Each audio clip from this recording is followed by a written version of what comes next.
WCI 88.9 FM in Irvine. Standing by to join me is Melissa Febos, and we're going to talk about her latest book, Girlhood, excuse all the flags, which I absolutely loved. Congratulations. Thank you so much, Janeane. It's such a pleasure to be here. I want to dive in before we jump into the book. Tell me about your journey as a writer. Is this something you always did as a child? I know for me, it really helped me journal, things like that. Yeah.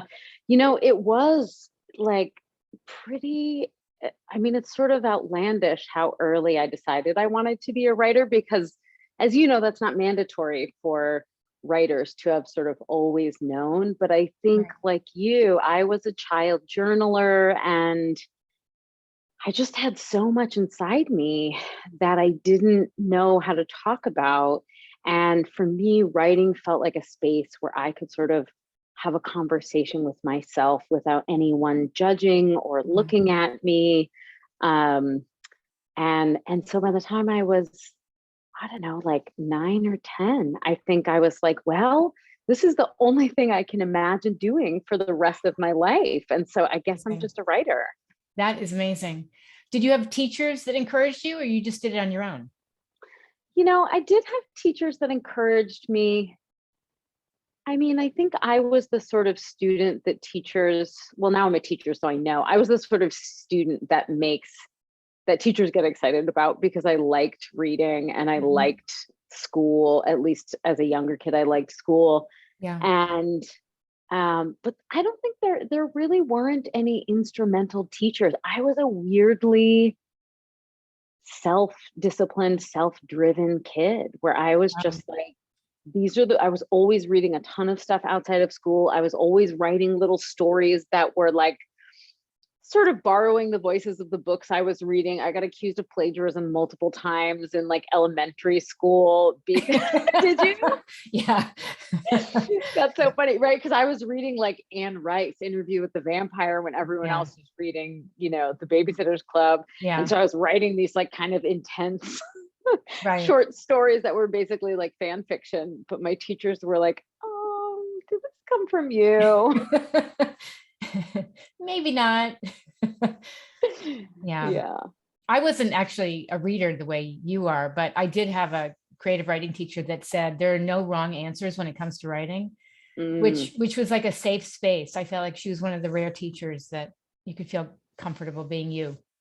Yeah, it's really true. I do think that there was a kind of mentorship that I got from reading, and from sort of reading about writers. And I think I sort of clued into the idea that you could be super emotional, and you could be queer, and you could be sort of misfit for society and still sort of fit the type as a writer. And I was like, that seems to have a fair amount of freedom, because I don't know if I'm ever going to be able to like have a 9-to-5 job and just like be a regular person, because what's inside me doesn't really match what I see most adults doing. And of course, like, I didn't know yet that everybody has like a world inside of them, but I was a little eccentric even then. Yeah.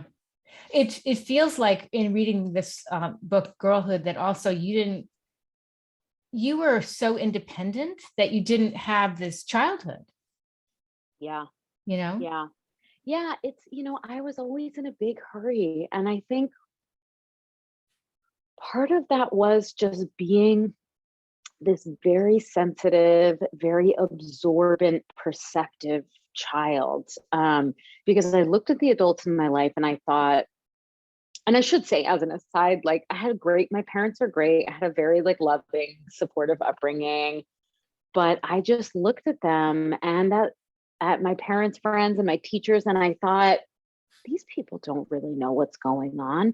Nobody knows what's going on. So I'm just going to have to like be the director of my own life. And I'm going to have to like make the kind of life that feels like it fits me.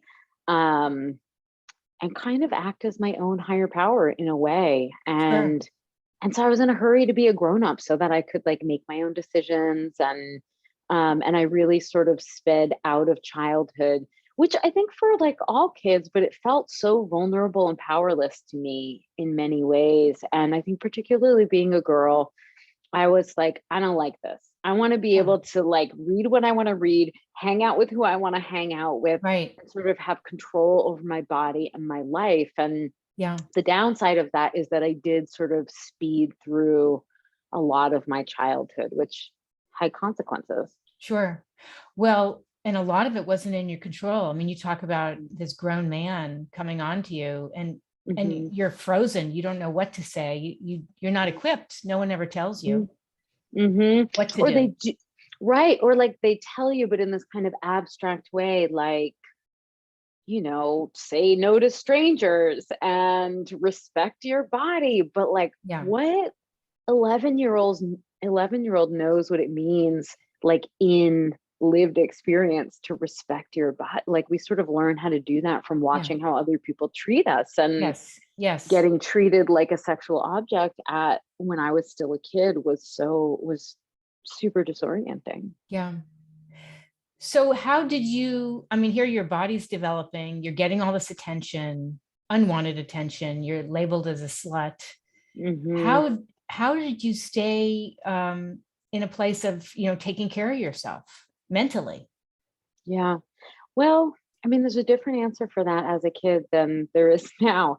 I think as a kid, because I was this very independent, kind of self-directed child, I didn't, it just felt impossible to talk to anyone about it, right? Because the effect of that disorienting experience and being sort of sexualized so young is that I had a tremendous amount of shame. Like, I went from Yeah, being this right. very confident, athletic, like high performing kid to having just an ocean of shame inside me. And for me, and I think for a lot of people, like one of the primary symptoms of shame is that it's impossible to talk about, right? Yeah. Because I felt like, what if it's just me? What if I'm the only one who's experiencing this or being treated this way? And, like now my mother, like, she read Girlhood, and as she has with previous things I've written, she's like, well, it's really beautiful. I'm so proud of you. But like, my God, is there anything I could have done? Like, if you had come to me, and Yes. I said to her, as I have many times in the past, like, I know that. And I think I probably knew that as it just didn't feel within the realm of my ability to You say were it out frozen, loud. maybe. I You was were absolutely frozen. Yeah, I frozen. was frozen. And so the way I dealt with it was, I discovered this as an adult. I sort of rewrote the narrative and I thought, I'm fine. I'm not affected by this. Um, I had this really intense episode of bullying that I write about in the book. And for years, for decades, into my 30s, I thought, some things were hard about my adolescence, but I was never really bullied. And I feel really lucky about that. And then I went back and I found my childhood journal. And I realized that I had rewritten this episode of really humiliating bullying Hmm. as a totally different story, where I was like, we're Oh, friends. It was so fun hanging out with my neighbor today. And yes. it sort of unlocked these memories of how horribly he had tormented me. Yeah. And I realized that that's how I'd survived it. I had just been like, you know what? I cannot deal with the narrative I am living. So I'm going to write a different one, and I'm going to tell myself a different one. And I'm just going to like grit my teeth and look towards the future and like get through this. Wow. Yeah. That's unbelievable. And maybe because of your love of reading, it's almost like you went, up, plot twist, like you just Yeah. shifted the story. Yeah. And I actually think that reading and writing were part of my survival mechanism. Like, I remember using books, just like sitting in my room at right about this age, and just like with a stack of books, like adult novels, young adult Yeah. novels, whatever. And Hmm. I would just sit until my parents demanded that I go outside for 5 minutes. And I would just read and read and read and read until I felt like completely disembodied. Like, I would just exit my life. Yeah. And it was a kind of escape valve, you Escapism. know? Yep. Mm-hmm. Yeah. That was your Mm-hmm. mental reprieve, It was. It was. you know? Yeah. I'm grateful to it for that, but of course those feelings, like most of us who are adults know, that the feelings Right. we figured out a way not to feel as young people don't actually go away. They just Right. sort of sit in hibernation until we're ready to actually confront them. Yes. Or they come out in a pandemic, as what happened with me. Right, exactly. They just rise to the surface like a boil that needs to be Right. popped. I know. I'm like, I don't need therapy. I'm fine. And then, stuff happens, and I'm so glad I'm going to therapy, because a lot of stuff you suppress and you keep going, I'm tough, I'm good, I'm fine, I don't need it. It doesn't work. Yeah. That's the story of so many people I know. I feel like the pandemic was a kind of pressure cooker where people were grounded Mhm. and had so much stress, and they were just stuck with themselves. And their methods of sort of keeping it moving and being distracted just like wouldn't work anymore.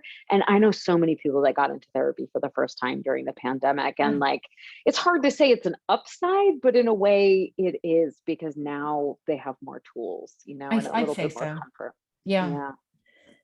Tell me about how you decided to structure the book, if that just happened as you were writing, as it evolved, because this book is like a mix of research, and I feel like I'm educated on things I've never even heard of, and then your stories and other people's stories.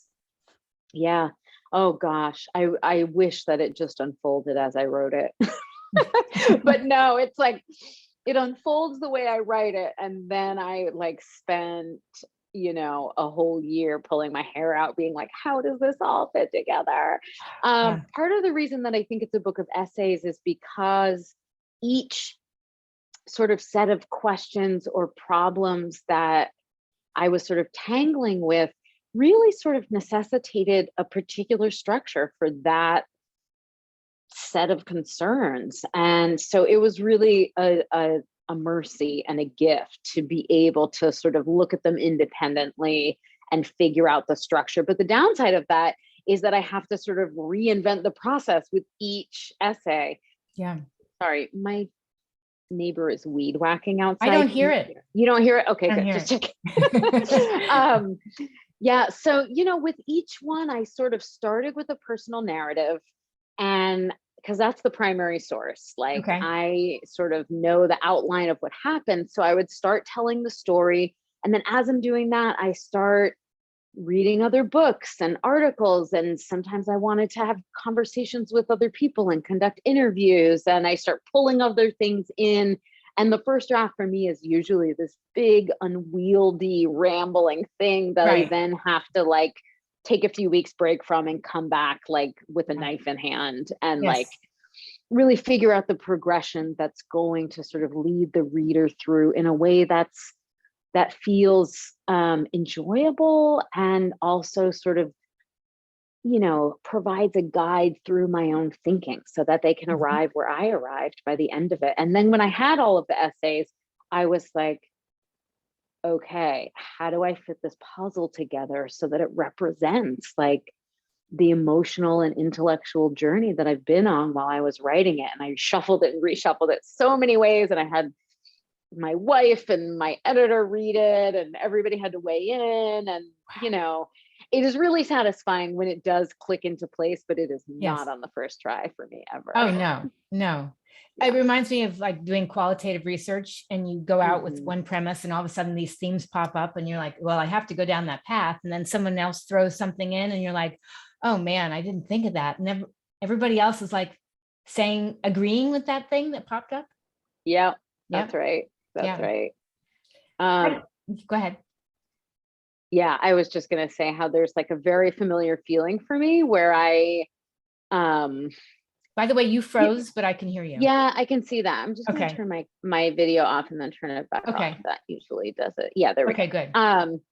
It's like that sort of torn feeling of wanting to stick with my original idea because I've already done all the groundwork for it. And then this exciting sort of new way of thinking or path intrudes. And I just like, I can never resist. Like, I just have to follow the path of like most insight, which is always the path of more work, but it's worth it in the end. Of course. I was reading the New York Times book review called Girlhood, a feminist testament to survival. How does that feel to you? It feels good. It feels, hold on, I'm like checking inside. It feels good, because it doesn't, that sounds so powerful, you know? It is, you know, Right? And in what you share. I guess Yeah. it is, but it's like when I'm in the process, I can't really see the forest for the trees. And so one of the beautiful things about publishing my work is that other people's reception of it mirrors back to me the experience I've had in a way Mhm. that's hard to see until I share it. And Yes. so it is really validating. I don't count on it, you know, especially not in the New York Times book review, but that it did feel really good to read that. It did. Amazing. One thing I want to ask you is, because I've struggled with body image all my life, is that how do you feel about your body now? Mm. You didn't like it when you were younger. How do you feel about it now? Oh, Janeane, how much time do you have? Right.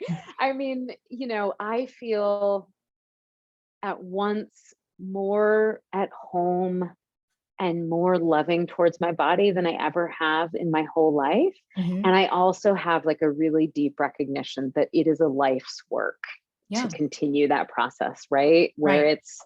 it's like the layers of the onion, you know? It's like you Yeah. get through like, you know, I no longer am like walking by the mirror, like saying nasty things to myself in my Mhm. head, you know, or like starving myself when I see a bad picture or whatever. You know, I don't do that Right. anymore. But now I'm sort of moved into a chapter where I'm like, okay, how do I not treat my body like a machine that I can just force to work beyond its limits all the time? Now I'm really in this place where it's like, you know, I have experienced some, you know, I'm in my 40s. Like, I can't just work like a maniac all the time That's and right. not pay attention to when my body needs rest and when it needs care. And so Yeah, I'm figuring out how to reorganize my life so that I am a better custodian of my physical that's shape, great. you know?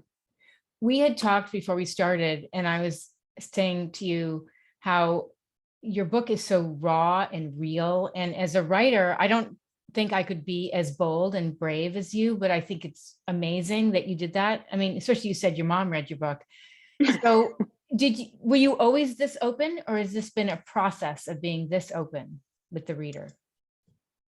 You know, it's interesting because I've never been I'm not an oversharer in my life and I never have been. I've always been a pretty private, secretive, actually, a pretty secretive person where, you know, I'm a Libra, I'm a people pleaser. I want to keep everybody comfortable all the time. And that means that I've ended up hiding big parts of myself for Mhm. long periods of time. And I think that's the case with a lot of memoirists where we sort of keep things nice for other people, but then we build up this backlog of stuff that we long to be seen or to express. And Yes. so I actually always have been pretty forthcoming in my work. And I think in some ways it's really a symptom of my, let's call it a gift for compartmentalization, Yes. where, you know, where it can also be a burden or maybe a curse, but in this way, it really is a kind of gift. Like, I remember when I was writing my first book, um, I really I just didn't think about what other people were going to think while I was Good. writing it.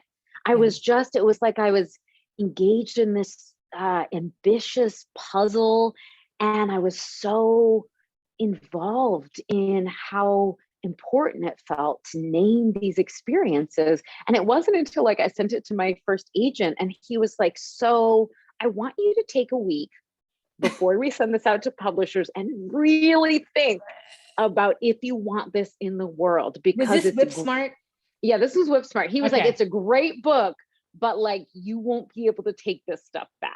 And I was like, huh, interesting. Yeah. And then I was like, oh, oh, you know, and you would think that from that point on and after the experience of publishing that book, I would sort of have all those, you know, experiences in me. But for whatever reason, and like I count my lucky stars, when I sit down to write, it's like these psychic blinders just come down. And it's as if no one but me is ever going to see it, you know? And then when I'm done, Mhm. at least with the first draft, then I can sort of like I go back into it and I think, okay, like my mom is going to read this. I wish she wouldn't, but Yes. she is. And so what is necessary to this story, and what can I spare the people I love or the people who are implicated in the book? And I end up taking a lot out. It doesn't read as if I have, but I promise Okay. I have. And what did mom think of that first book? Was it hard for her? Oh yeah. Yeah. Yeah. You know, when I sent her the book and it was already under contract, I sent her the book and I called her and I said, so I'm going to email you the manuscript and we probably shouldn't talk until you finished reading it. But I just want to warn you that there are some things in there that you don't know about my experience. And like, Yeah. she had known that I worked as a professional dominatrix. She had known that I was in recovery, but she didn't have any of the gory details of that stuff. Okay. And she was like, I mean, I respect her for this now. Like, she's a therapist and we're very close. And she was Right. like, no, she was like, nah, you're going to tell me right now what's in there, so that I'm not cringing the whole time waiting for the other shoe to drop. And I was like, Mom, I wrote a whole book because I couldn't say this stuff out loud. And she was Yeah. like, too bad, I'm your mother. You're going to say it out loud for me. And so she made me tell her, which I'm glad, and then she called me the next day at like 7 a.m. I remember I was walking my dog and I was like, Mom, you were supposed to wait until you finished the book. And she was like, I did finish the book. I stayed up all night reading it. Yeah. And I was like, why? And she was like, I kept turning off the light and putting it down. And then I would turn the light back on. And I was like, how come? And she was like, I had to know that you were going to be okay. And I was like, I'm okay. Yes. And she was like, well, I think it's a testament to the book that you wrote that I was so engrossed in the story. And she said, you know what? It's beautiful. Wow. And it was the hardest thing I've ever read in my life. Yeah. Like it was Yeah. really hard for her, but we were so much closer after that. I was going to say, what a relationship you have. I mean, I feel so lucky. I feel so like, this is something I tell when people ask me, like, what about my parents? I'm like, here's my experience. I cannot promise you this. She is an exceptional woman and an exceptional parent. Right. And it is not guaranteed. Like, I really like won the lottery in the parent game. You could have been like, can you use a pseudonym or something? Right. Like, I actually asked her, I was like, what if I just like annotate it and give you a kind of abridged version of just the parts that I think are going to be okay for you? And she was like, dream on. Like, you wish. But in the end, I'm really grateful because, it has forced me to have conversations with her that have brought us so much closer that I just like wouldn't have the guts to start otherwise. Yeah. Wow, you are really blessed. I know. Wow. I know.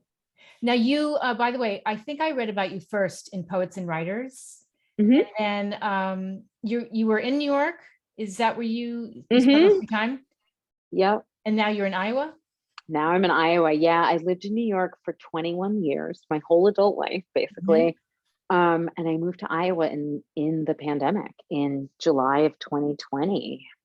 So it's been a really huge transition, and I moved here, and then less than a year later, I published this book in this new place in the middle of the pandemic. And, it's been a wild few years. I know, for everyone, and definitely for me. Yeah. Yeah. Anything else you'd like us to know about the book?